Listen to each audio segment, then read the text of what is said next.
Então vamos para a questão de número 2. Olha lá.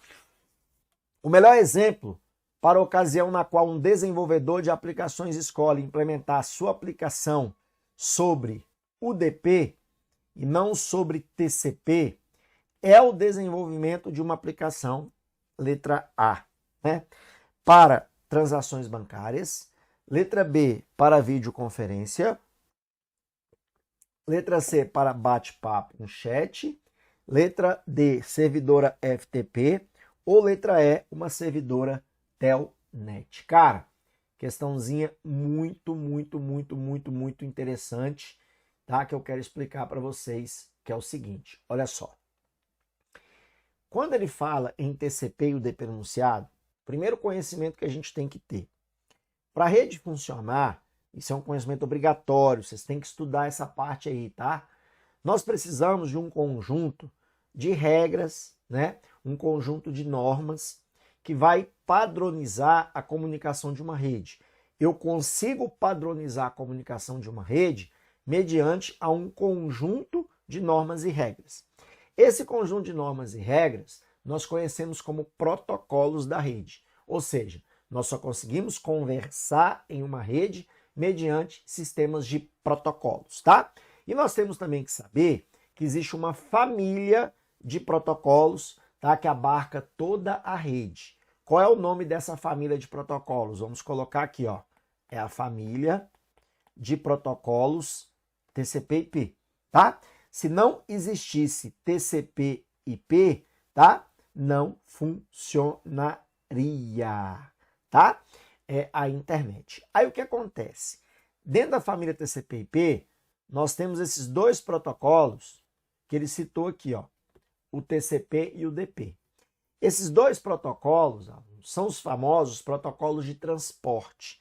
Eles agem lá na camada lá do modelo OSI, se chegaram a dar uma estudada nisso, que são as camadas que focam os protocolos, né, toda a internet, toda a rede. O protocolo TCP e UDP, eles estão na camada 4, que é a camada que trata sobre transporte, porque são protocolos de transporte, tá? Qual é a diferença entre eles? Está aqui, ó. O TCP, ele é um protocolo orientado para a conexão, tá vendo? Ele é um protocolo com características de confiabilidade. Isto é, a mensagem ela chega ao receptor ou as mensagens chegam na ordem de envio. Ou seja, ele é o protocolo que vai fazer o controle do transporte dos pacotes, dando uma confiabilidade nesse transporte. Ou seja, você tem uma garantia que os pacotes da rede, né, onde circulam as informações, vão chegar. Se porventura eu trocar alguma informação via TCP e der algum problema, ele vai dar uma mensagem de erro e ele tem a oportunidade de retransmitir. Então você tem uma garantia. Por exemplo, um e-mail. O e-mail lá na camada de transporte. Cuidado, eu não estou falando da camada de aplicação. Porque camada de aplicação a gente sabe que e-mail tem um SMTP, tem um POP, tem um IMAP, certo? Na camada de transporte, e-mail usa TCP. Já percebeu que você nunca recebeu um e-mail faltando os pedaços? Você não corre o risco de, na sua caixa postal, você ter um e-mail faltando os pedaços? Você sempre vai ter ali um e-mail inteiro, porque o e-mail lá na camada de transporte, ele opera com TCP, ok? Agora, o outro protocolo que ele citou aí, ó, é o protocolo chamado UDP. O UDP, aluno, é o contrário do TCP. Por quê? Ó, o UDP ele é um protocolo não orientado para a conexão. Ele tem características de não confiabilidade, isto é, a mensagem pode não chegar ao receptor ou ela pode chegar fora da ordem de envio. Ou seja, o UDP ele já não dá garantia de entrega. Ele é um protocolo que você envia lá os pacotes. Se eles chegarem, parabéns. Se não chegarem, problema nosso. A gente tem que retransmitir a informação, que ele não dá garantia de entrega. Mas aí você fala, professor, então qual que é a diferença? O TCP é confiável? Então por que usar o UDP? O UDP já tem uma vantagem, que está aqui, ó. Por esse slide você acertava, ó. Ele é um protocolo mais rápido. Então, sistemas de videoconferência, chamadas ao vivo, VoIP, na camada de transporte tendem a usar o UDP.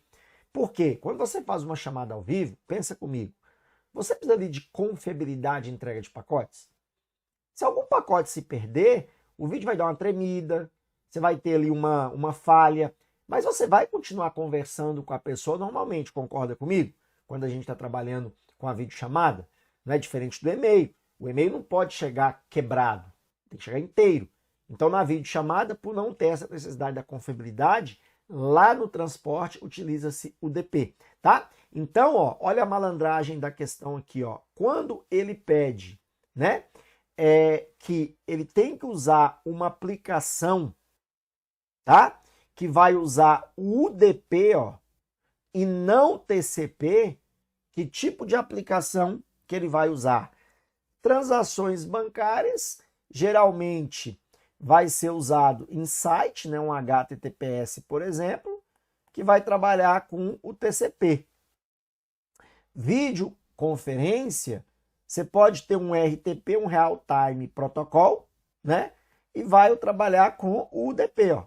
Então, essa letra B, ela tá interessante. O bate-papo, você pode trabalhar com IRC e ter o TCP no transporte. Servidor FTP vai trabalhar com FTP, que é o próprio protocolo para isso, e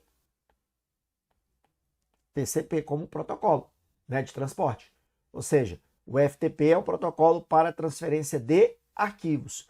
E o Telnet também é um protocolo, tá? Telnet, e ele é TCP, que é o famoso aí acesso remoto, tá? Então, do que ele cobrou aqui, ó, o DP é o único que se encaixa na visão da gente ter que trabalhar com um protocolo de transporte que não gera confiabilidade na entrega. Entendeu a ideia? Bacana, bacana. Questão boa, hein?